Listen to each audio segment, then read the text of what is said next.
Bonjour et bienvenue dans une nouvelle vidéo. Comme la vidéo où je lis un maximum de bouquins en une semaine vous a beaucoup plu et moi m'a du coup inspiré, eh bien j'ai eu envie de faire à peu près entre guillemets le même concept sur environ une semaine. Ne pas lire juste un maximum de bouquins mais un maximum de suite. Voilà, parce que vous le savez, 2025 j'ai encore beaucoup de sagas en cours et il y en a pas mal qui sont quand même finis. Vraiment mon objectif de cette année c'est d'essayer soit de finir un maximum de sagas, soit de au moins rattraper mon retard sur publication, ou alors qu'il y aurait juste un ou deux tomes avant la fin, tu vois, parce que j'ai quand même des grosses sagas, donc il y en a, voilà, je sais que ce sera pas possible, mais il y en a, je sais que je peux les finir, je suis un chouïa de ça, et je me suis dit, pourquoi pas, avant de commencer le boulot, et ben, faire une semaine comme ça, où j'essaie quand même de lire un maximum de sagas, ça a un petit peu soulagé, et puis c'est cool, et j'ai envie de lire ça en ce moment. J'ai extrêmement envie de lire des choses que je connais un petit peu, et du coup, quoi de mieux que des suites, et pas des one-shots. Voilà, je trouvais ça voilà, assez logique. Donc voilà, on est parti. Je me suis fait une sorte de palle. Alors j'ai pas beaucoup de papier, j'ai surtout beaucoup de e-book, parce que la plupart de ces sagas je les lis quand même en e-book. Dans cette palle, du coup, en papier, j'ai le dernier tome de la trilogie des stagiaires de Samantha Bailly. Voilà. Tu vois, je suis en mode on croise les doigts pour que je puisse le lire. Alors là, c'est pas vraiment un dernier tome, mais comme je l'ai expliqué dans ma palle de printemps, pour moi, ce sera sûrement le dernier tome. C'est du coup le tome 5 de la saga de Anne de Lucy Maud Montgomery, qui est donc Anne et sa maison de rêve, que j'ai lu d'ailleurs et dont je vais vous parler. Et je suis d'ailleurs en train de lire actuellement le dernier tome et quatrième tome du coup de la saga Mémoire de la forêt de Michael Bras-Arnaud et illustré par Sanoé. Voilà, je suis au milieu. Et donc on va essayer de finir ça cet après-midi. Pour le reste, j'aimerais lire du coup le tome 7 de Hamish Macbeth. J'aimerais lire le tome 5 de Campus Driver. Et après, j'avais dit oui, peut-être le tome 7, je suis au tome 7 ou 6, de Sauveur et Fils. Déjà ça, après on verra un petit peu, mais je me suis mis ça pour cette semaine, on va voir ce que ça va donner. Donc c'est parti pour les avis, puisque j'ai un peu triché entre guillemets. J'ai commencé, là on est mardi, mais j'ai quand même commencé un petit peu à lire, j'ai commencé dimanche à lire, voilà. J'ai lu ceci dimanche, parce que hier c'était une journée où je savais que j'allais pas être chez moi, donc je me suis dit je le remplace le lundi par le dimanche. Et puis voilà, on va faire comme ça un petit peu. Voilà. Je serai, je pense, moins à fond dans les lectures que par rapport à la vidéo où je lis un maximum. Mais c'est pas grave, tout ce que je veux, c'est au moins avancer sur quelques sagas, ce sera déjà ça. Donc j'ai lu ce 5e tome ce dimanche. Je l'ai enchaîné directement après le 4e tome, que si vous vous souvenez, j'avais beaucoup aimé le 4e tome, ça a été voilà, très bonne lecture, presque mon préféré de toute la saga. Et après ex aequo avec le premier, je dirais le premier, je l'avais vraiment adoré.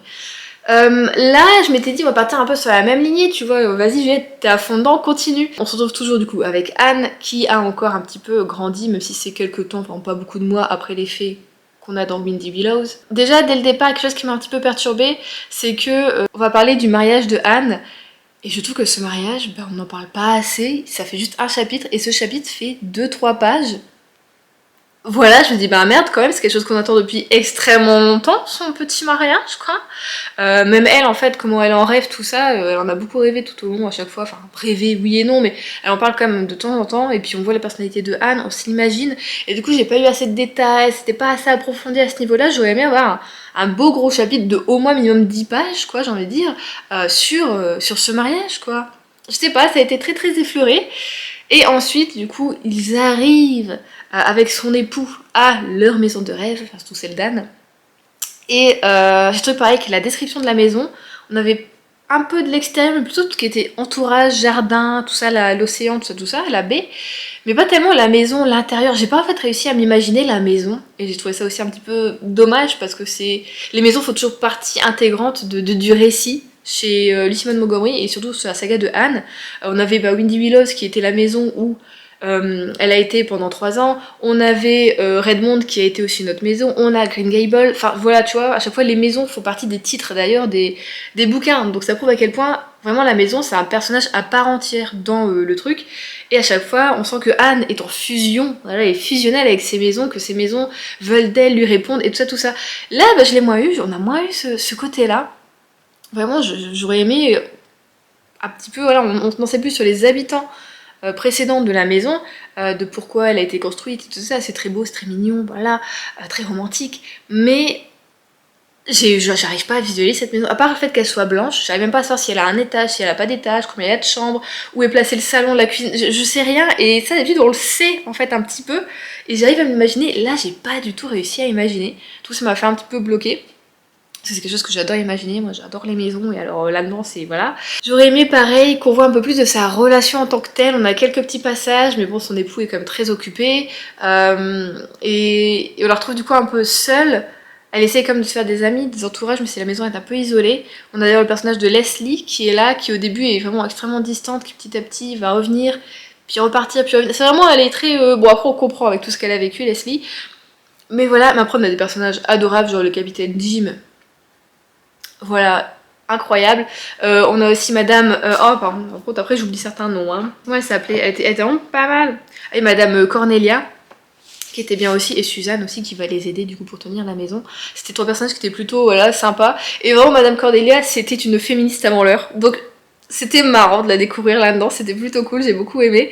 Et par contre aussi un autre point noir que j'ai un peu moins aimé, c'est que je trouve que la religion est beaucoup plus mise en avant là-dedans que dans les précédents. On a toujours parlé, il y a toujours une question de l'église, de quel type de chrétien tu es ou autre religion, nanana. Mais là on est vraiment beaucoup, en fait c'est les méthodistes face aux... J'y connais rien en religion. C'est les méthodistes face aux autres, je sais plus c'est quoi, voilà. Et du coup, il y a beaucoup de questions de religion, et ça m'a un petit peu plombé aussi parce que moi je suis pas du tout là-dedans, ça m'intéresse pas. Et du coup, ouais, je trouve que ce tome m'a moins fait rêver. Surtout que la guerre le plus intéressant c'était l'histoire de Leslie. Même si c'est pas un personnage auquel je me suis attachée, son histoire était très intéressante, je trouve. Mais voilà, du coup, je sais pas, est-ce que en fait, je suis un peu déçue de finir cette saga, pour moi, du coup, si je veux l'arrêter là, sur ce tome-ci. Je me dis, est-ce que si j'en lis encore un autre, si je lis quand même le sixième, est-ce que ça va plus me plaire ou pas, ou est-ce qu'on va repartir à la même lignée? Est-ce que, tu vois, je vais quand même être, oh, je sais pas, je sais pas. Si vous avez continué, du coup, cette saga, si vous êtes au tome, je sais pas, 6, 7, 8, dites-moi si le 6 est un peu dans la même lignée que celui-ci, par rapport à moi, ce que je ressens ou pas, je sais pas trop. Mais pour le moment, en tout cas, je crois que je vais arrêter la saga là, vraiment pour le moment. Parce que je suis assez mitigée sur cette fin. En fait, j'aurais dû la finir avec Windy Willows, mais c'était tellement bien, je me dis, il faut que je continue, voilà. Mais je pense vraiment dans Windy Willows, l'échange épistolaire que Anne fait, qui m'a vraiment plu. J'adore les échanges de lettres, j'adore les bouquins avec ça dedans. Je trouve que c'est beaucoup plus direct. Voilà, ça tourne moins autour du pot, et c'est peut-être ça qui m'a manqué aussi là-dedans. Voilà, j'aurais aimé des échanges de lettres avec qui. Bah, on aurait pu avoir des échanges de lettres avec Maria, par exemple. Mais bon, bah, on n'a pas eu. Donc un peu déçu. Voilà, finalement, ce challenge commence pas très bien, je dirais, voilà. Après ça, je me suis dit, allons vers une valeur sûre. Du coup, j'ai commencé ce quatrième tome de Mémoire de la forêt.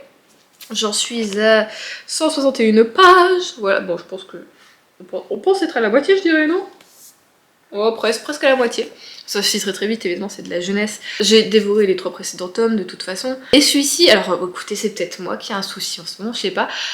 J'ai eu un peu plus de mal à rentrer dedans. Alors je pense savoir pourquoi, d'habitude on est toujours avec Archibald qui est donc notre libraire du village de Belle-Écorce. Voilà, qui est du coup libraire, qui a cette librairie dans ce grand chêne qui est transmise de génération en génération. Dans ce tome-ci, on va fêter les 80 ans de la librairie, mais on va fêter les 80 ans parce qu'on est en fait 25 ans plus tard après le 3e tome.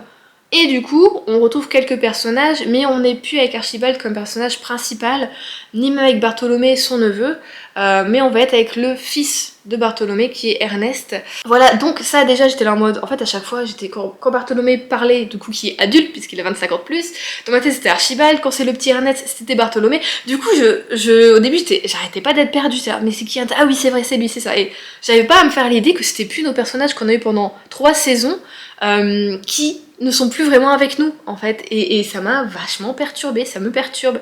Là c'est bon, il m'a fallu plus de 100 pages quand même pour me mettre dedans et me mettre dans le crâne, Juliette, c'est plus tes personnages, ok? Lâche prise, lâche-les, libère-les.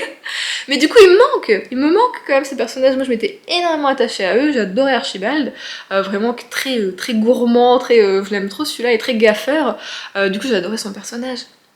Mais bon, c'est pas grave, allez, on est 25 ans plus tard, et en fait, on a du coup Ernest qui va partir à la quête de quelque chose, voilà, pour exaucer un de ses vœux, un de ses souhaits. Avec lui, il va embarquer une de ses amies et ils vont partir voilà, à la quête de cette chose, voilà. Donc on repart après sur une aventure. Ça met un petit peu plus de temps à démarrer, mais je pense que ça y est, je suis dedans et je commence à m'y mettre, du coup c'est quand même cool. Donc le début était un petit peu long, on était en mode diesel, j'ai envie de dire, le moteur a mis du temps à chauffer. Mais là c'est bon, je suis lancée, on s'arrête plus, donc je vais essayer de finir. Bon, je sais pas, je vais essayer, je vais le finir aujourd'hui, voilà. Et j'ai quand même hâte de savoir comment ça va se passer et comment ça va se terminer tout ça, cette petite saga pleine de beauté, d'amour. Et ah oui, évidemment, on a déjà voulu nous faire chialer au bout de 30 pages. Hein. Bah voilà. Voilà. Vous savez quoi? Et ben j'ai pas pleuré. J'étais très triste. Et je me suis dit, oh, pleure pas tout de suite, Juliette. Non, non, non. Voilà. C'est un peu retenu. Mais vraiment, toujours, il veut toujours, il y a toujours les problèmes. Hein. C'est la roue des problèmes avec Michael Brardo. C'est pas possible. Allez, je vous laisse là. Je vais finir mon bouquin.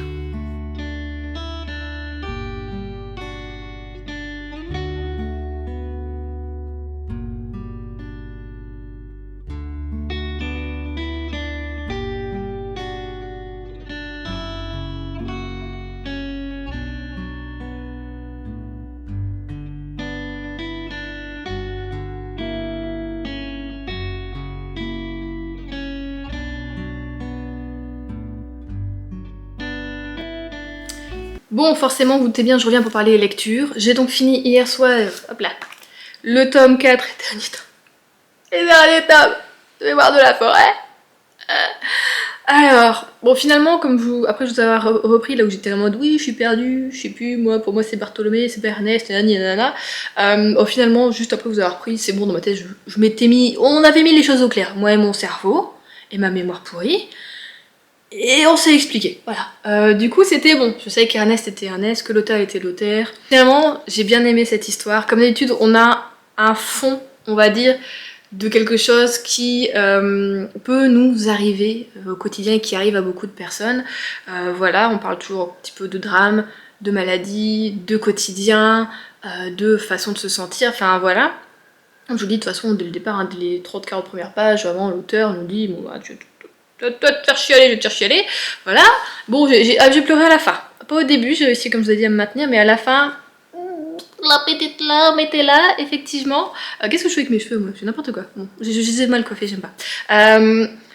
Et en fait, j'ai bien aimé, quand même, finalement, globalement, j'ai bien aimé ce tome, mais j'ai eu moins ce côté affect avec les personnages, peut-être parce que, ben, on les découvre finalement dans ce tome-ci, et que, comme je disais, on a eu pendant 3 tomes les mêmes personnages pour lesquels moi j'avais vraiment eu beaucoup d'affection, beaucoup d'attachement, et que j'aimais terriblement. On les recroise évidemment, mais pas de la même façon. J'ai envie de dire, voilà, c'est plus nos personnages principaux, donc ça m'a un petit peu...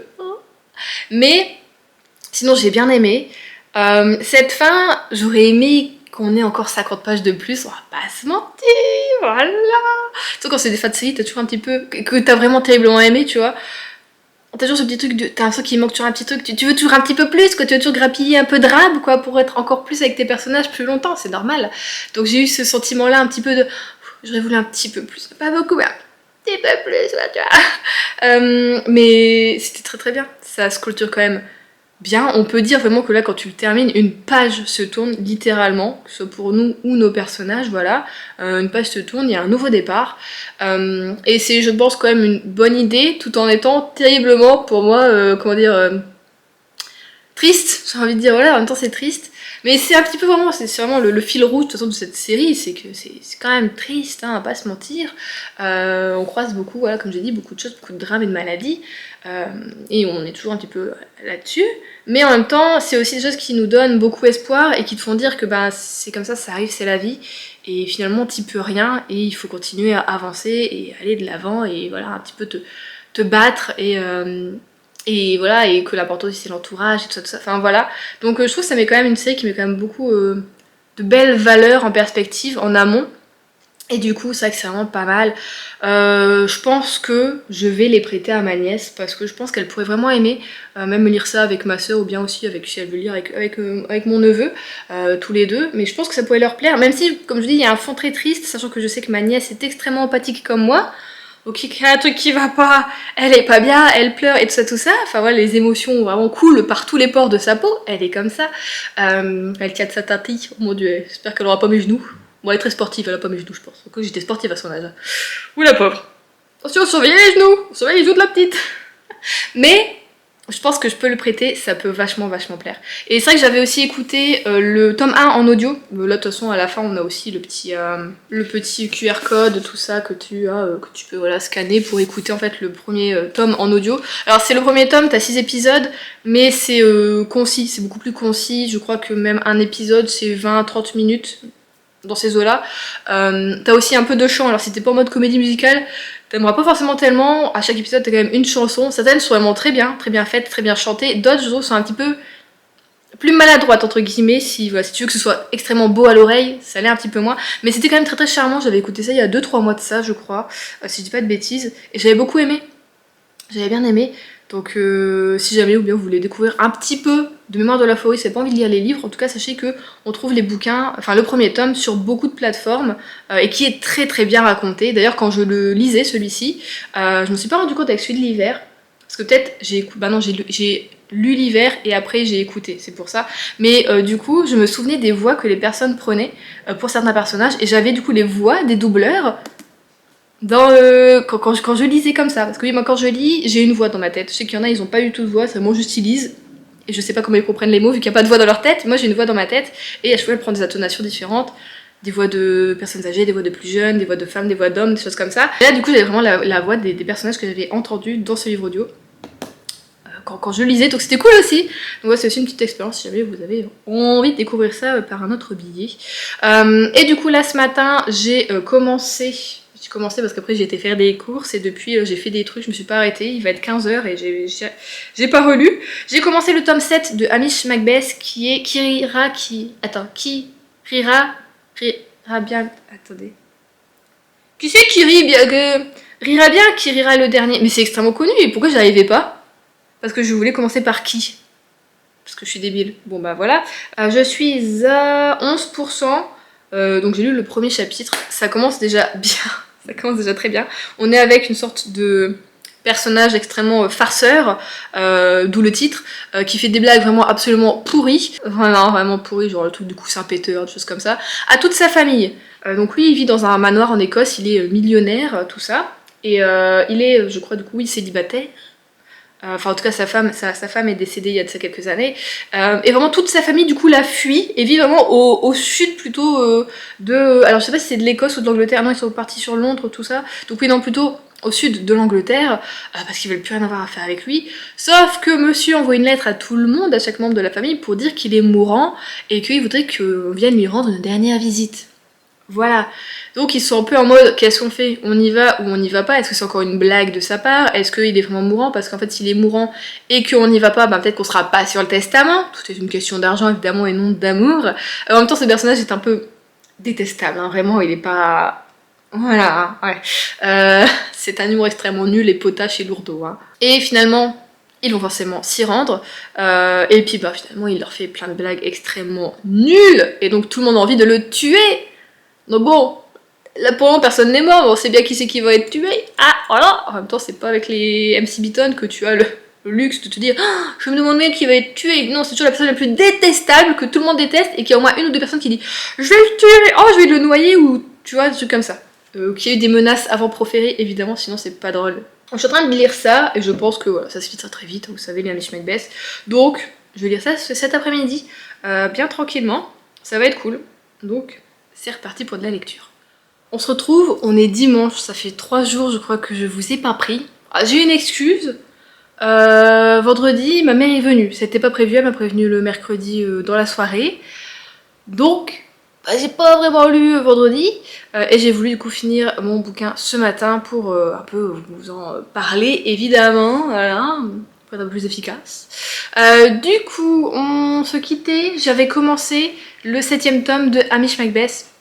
Son tour défarfouillé, c'est Isma, je viens de faire sa cage et à chaque fois elle a mis à trifouiller, du coup tout changer des petits trucs. Elle est en train de redécouvrir sa cage et du coup sa litière fait du bruit. Bon. Oui, du coup j'ai en train de lire le 7ème tome de Hamish Macbeth de MC Beaton. Écoutez, bon, je l'ai fini assez rapidement quand même, et j'ai encore une fois adoré ce tome. C'était vraiment super, j'ai aimé l'enquête, j'ai aimé détester les gens comme toujours, enfin voilà, j'aime toujours autant Amish, donc ça je suis très contente, j'aime toujours autant ce petit paysage écossais.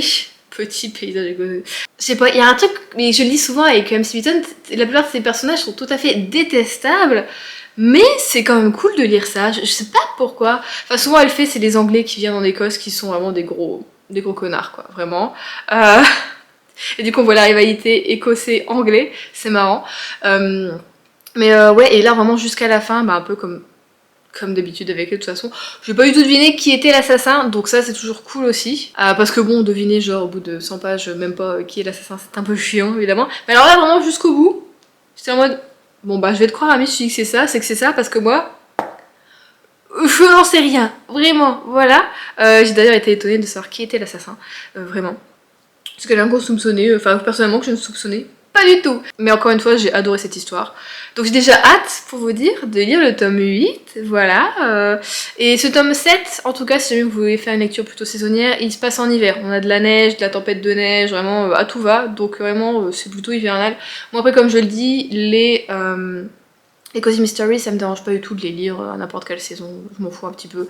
Voilà, surtout que là, Amish Macbeth c'est une grosse série, donc si je dois attendre à chaque fois la bonne saison pour le lire, alors là on y est encore, donc je suis extrêmement lente. Rajoutez 20 ans de plus je pense. Voilà, après ça, j'ai voulu enchaîner sur quelque chose. Ça faisait longtemps que j'avais pas lu, enfin longtemps, pas non plus une éternité, mais quelques mois que j'avais pas lu ce type de bouquin, je voulais de la romance, du coup j'ai choisi de lire le tome 5 de Campus Driver de C.S. Krill, et j'ai adoré, c'était trop bien. Non mais vraiment, en fait, vraiment, mais sur cette saga, aucun tome ne m'a vraiment déçu. Juste le tome 3, vous savez, il était un peu en dessous des autres, mais c'est vrai que les 4 autres étaient à chaque fois trop bien, j'ai adoré les duos de couples, enfin j'ai adoré les couples du coup, pourquoi je dis duos, j'ai adoré les couples, j'aime toujours autant le fait que tous les campus drivers sont un peu voilà un peu autour de notre couple à chaque fois, et que ça chambre et qu'il y ait beaucoup d'humour, beaucoup de second degré, qu'on ait aussi des sujets quand même qui sont parfois un peu tristes, ou enfin voilà de la vie quotidienne, on n'est pas totalement déconnecté de quelque chose. J'aime beaucoup et j'adore l'écriture vraiment de cette autrice. Faudrait que je me penche sur d'autres bouquins qu'elle a écrits, voir si ça peut aussi passer, ou si c'est vraiment juste avec les Campus Drivers que ça match à mort. Mais là, j'ai beaucoup aimé ce couple. Et ce que j'ai aimé, c'est que du coup, Tori, qui est notre personnage féminin, pratique un petit peu tout ce qui peut être plutôt occulte. Ça lui sert comme ça va lui desservir, évidemment, que ce soit en amour, dans la vie quotidienne. Et Luke a besoin de ses conseils, de son aide à Tori, parce que lui, il joue au baseball, il est plutôt doué là-dedans. Son surnom, c'est Lucky Luke. Voilà, c'est un petit jeu de mots, vous voyez. Et parce que ça fait 3 ans qu'il est à la fac, et 3 ans qu'il réussit tout ce qu'il fait, que ce soit au niveau du sport comme autre. Sachant que dans le baseball, apparemment, je ne savais pas. Je sais que il y a beaucoup de superstitions dans n'importe quel sport, mais vraiment, apparemment, le baseball, c'est là où les gars sont le plus superstitieux. Donc ça, je l'ai découvert, je ne le savais pas. Je suis pas très baseball, là. Voilà. Comme le dit Tori, c'est ennuyant à main. Et du coup, bon, il va aller lui demander ses conseils, il va s'en suivre quelques petits trucs, voilà, évidemment. Et j'ai aimé la construction de leur histoire, j'ai trouvé ça très drôle, j'ai encore une fois adoré le fait que Tori soit aussi un personnage qui ait beaucoup de caractère, voilà, parce que souvent, en fait, j'ai l'impression que dans les romances comme ça, dans la new romance, l'homme, c'est un peu lui qui dirige, tu vois, et la femme, du coup, elle se laisse totalement diriger, souvent le mec c'est un bad boy, tout ça. Là, je trouve, c'est ce que j'aime dans Campus Driver, c'est qu'on n'est pas du tout dans ce cliché du bad boy, tout ça. D'ailleurs, à la fin, c'est un peu dit. Et j'ai trouvé ça très drôle. J'ai dit, peut-être que là, il y a d'autres séries ou quoi. En mode, eux, ils sont pas du tout dans le Campus Driver, ils sont pas leur bad boy, quoi, tu vois. Et du coup, ça, j'aime bien. J'aime ce côté-là où c'est des gars, ok, ils vont des fois commettre des erreurs, trucs comme ça, mais ils cherchent toujours à être quand même respectueux, ou, enfin, tu vois, être dans une relation qui va quand même être saine. Et où souvent, finalement, c'est plus la meuf qui va un peu diriger le couple. Je pense notamment à Amy, voilà. Qui est un personnage que j'ai beaucoup aimé quand même si voilà, leur duo c'est celui que j'ai le moins aimé, leur couple là. Mais vraiment, j'aime le fait qu'à chaque fois on ait des femmes fortes, des femmes avec de l'humour, qui te prouvent que oui, une femme, c'est drôle aussi, voilà. C'est pas fait que pour être posée là et être jolie. à rigoler à tes blagues. Non, non, non, nous aussi, hein, voilà, on fait des blagues, on est drôle, on aime l'humour et on sait en faire. Et du coup, j'adore ça. Vraiment que des fois, ce soit là, le côté un peu, c'est la femme qui dirige, même si les deux le font un peu dans le couple, on a ce côté égalitaire et je kiffe trop. Donc voilà, j'ai hâte. Enfin, j'ai hâte, j'ai envie de dire. Je sais pas si on aura un tome 6, j'aimerais trop. La fin peut laisser présager un tome 6 qui cette fois-ci du coup serait avec un bad boy, mais j'y crois pas trop parce que quand même ce tome 5 est sorti en 2023. On est en 2025, je sais pas. 2 ans, je sais pas si c'est prévu ou quoi. J'ai essayé de voir un petit peu, j'ai l'impression qu'il n'y a rien de trop prévu. Je sais pas du tout, j'ai pas été voir non plus si l'autrice sur ses réseaux avait mis quelque chose, j'avoue j'ai pas été fouillée jusque là. Mais je dirais pas non à un 6ème tome, j'avoue parce que ça me fendrait le cœur de déjà quitter nos campus driver. Moi qui me lasse en plus extrêmement vite de tout ce qui est saga new romance quand même, au bout de 3-4 tomes je suis en mode ouais c'est bon, on a compris ta logique, voilà. Mais et là non j'aime trop. Donc voilà, après sinon est-ce que vous avez d'autres sagas à recommander en new romance qui soit, vous voyez, dans ce même style. Moi j'ai déjà lu je suis en train de lire Briar Université, j'ai lu le tome 1 et 2 je crois, ou je suis au tome 2, je sais plus, mais je me lasse déjà cette écriture parce que j'avais lu avant son autre série qui était, je sais plus, mais qui est tirée aussi du même univers, mais du coup pareil tu vois c'est souvent la même schématique au niveau des couples et du coup là ça m'agace un petit peu et là-dessus il y a beaucoup plus de sexe aussi dans cette série, ce qui m'intéresse pas tellement. Il y en a aussi dans Campus Driver, mais je trouve que c'est bien fait, c'est pas... T'as pas des trucs, tu vois, vraiment en mode hyper bof, tu vois, alors que je trouve que dans Brian University c'est beaucoup plus bof, beaucoup plus... t'as les bébés et les nannies, enfin voilà. Là, quand il y a du bébé, c'est pour se foutre de la gueule de l'autre plus qu'autre chose. En fait, ce que j'ai l'impression, c'est que Campus Driver se fout totalement de... Vraiment, c'est fait un peu des fois pour se moquer, gentiment évidemment, mais des clichés de la new romance, tu vois, j'ai l'impression. Enfin, moi, c'est l'impression que j'en ai, peut-être pas, mais voilà.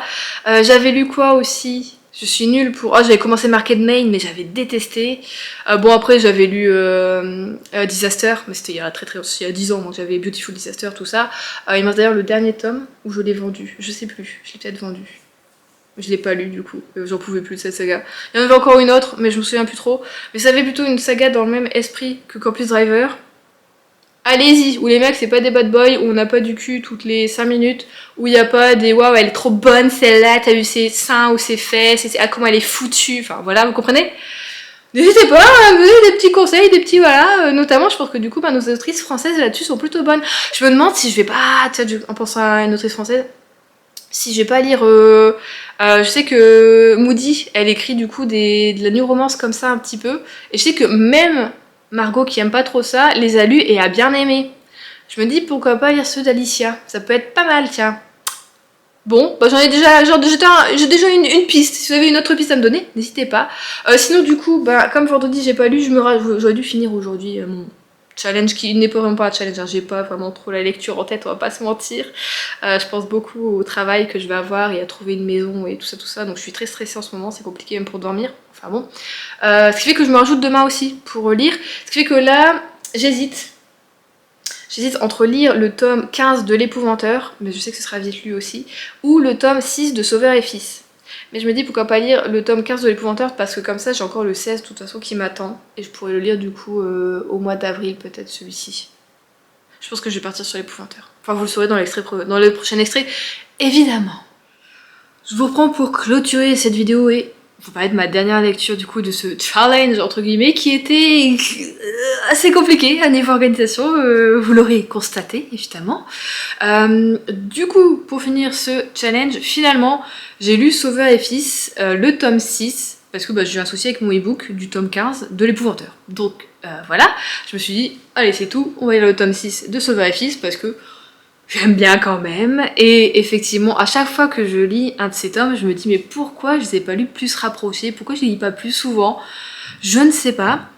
Mais au moins, ce qui fait que des fois, il y a eu 2 ans d'attente entre des tomes, je crois qu'entre justement le 6 et le 7, entre le 6 et le 5, je sais plus, il y a eu 2 ans d'attente à un moment, tout dans le genre. Moi, j'ai pas à attendre, moi, hein. C'est moi qui me fais patienter toute seule entre les trucs, et puis voilà, donc comme ça, je peux les enchaîner. Du coup, le 7, je pense que je vais lire cet été. Donc, vous l'aurez compris, j'ai beaucoup aimé ce tome 6.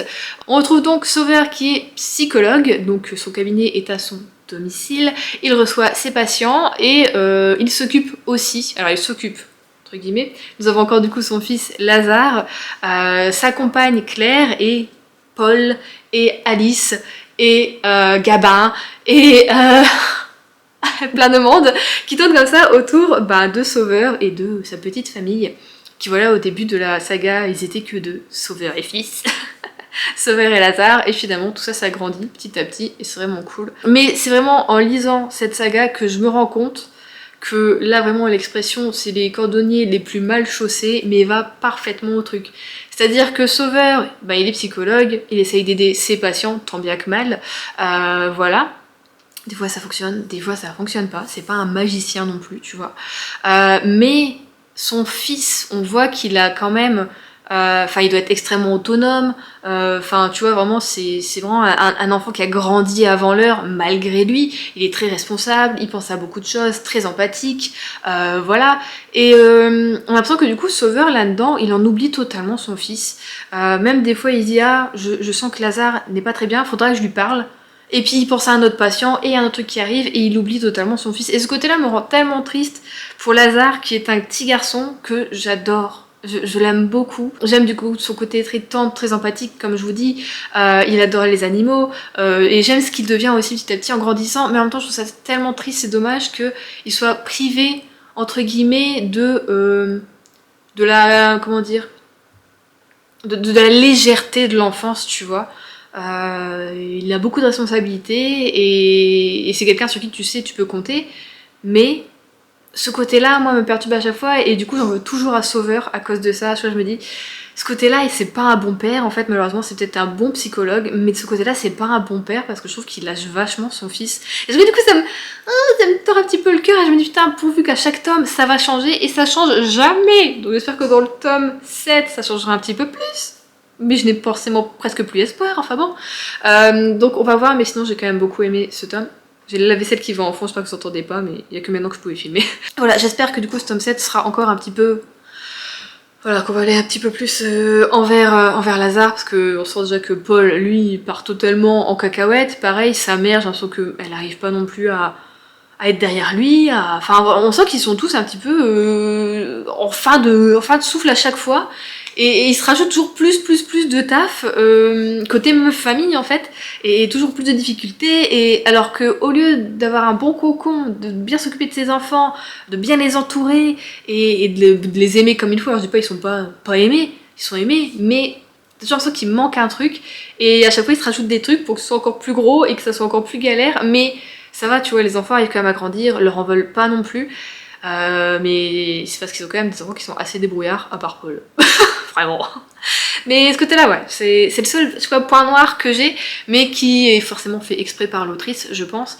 Mais c'est là vraiment que je trouve que cette expression-là, les coordonnées les plus mal chaussées, sied parfaitement à cette saga et à Sauveur, quoi. Et avec Lazare, malheureusement. Mais du coup, j'ai quand même hâte de voir ce qui va se passer par la suite. Et j'ai hâte encore une fois de continuer à suivre les patients. On en a quelques nouveaux, quelques patients qui viennent encore foutre des bâtons dans les roues à Sauveur, d'autres qui partent un petit peu, prennent un peu plus leur envol. Enfin voilà, donc c'est cool. J'aime bien en fait que tu vois plein de situations différentes, plein de maladies différentes, plein de problèmes de résolution parfois, voilà, qui ont une belle fin, d'autres non. Et je trouve que ouais, ça raconte bien la vraie vie. J'ai jamais été voir de psychologue. Je pense que c'est quelque chose que j'aimerais beaucoup faire, mais je m'en sens pas encore capable de sauter le pas. Je ne sais pas pourquoi. En fait, on a tellement mis de comment dire, de clichés sur faire une thérapie, la psychologie, tout ça, que c'est toujours compliqué, je trouve, de sauter le pas.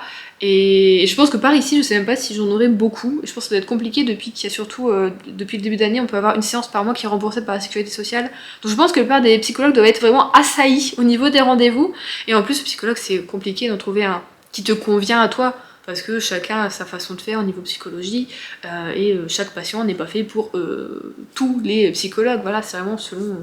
T'as une sorte de coup de foudre, on va dire, avec ton psychologue. C'est quelque chose d'assez... c'est quand même une relation que tu vas tisser avec quelqu'un que tu connais pas du tout. Donc c'est quand même important d'avoir la bonne personne en face de toi. Voilà, sûr qu'on sait que voilà, le milieu médical, c'est plus compliqué parce que t'as de moins en moins de personnes, pour de plus en plus de monde qui réclament. Donc voilà. Petite digression là-dessus, mais je trouve que oui, c'est quand même un discours, cette série c'est quand même un discours important, je trouve, voilà, pour que ce soit la santé mentale ou autre chose.